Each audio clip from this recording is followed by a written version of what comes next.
açıp bola eşigini, ona qalbi bo'linadi dunyolarga. Farishtalar oching jannat eshigini, ta tonggacha Allah aytgan onalarga. Onalarni ranjitgan bag'rim tiling, tunisiz deb bedor o'tgan qadrim biling. Qadni bukib poyin o'pib ta'zim qiling, ta tonggacha Allah aytgan onalarga.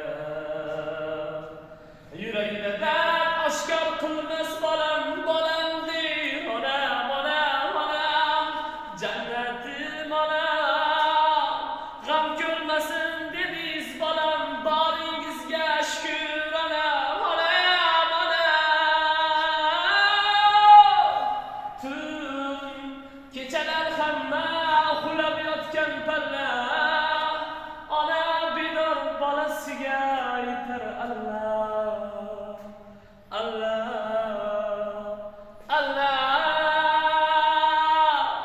ne kunlar tushdi boshiga, oq qoraladi sochiga. Allohim yosh qilish yoshiga, onamni ko'ngli yarim qilmagin, onamdan ayirmagin, panohingda asragin onamni, onam,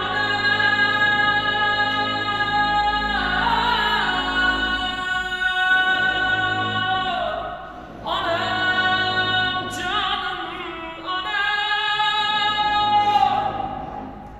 Tun kechalar hamma uxlab yotgan palla, ona bedor bolasiga aytar Allah, Allah.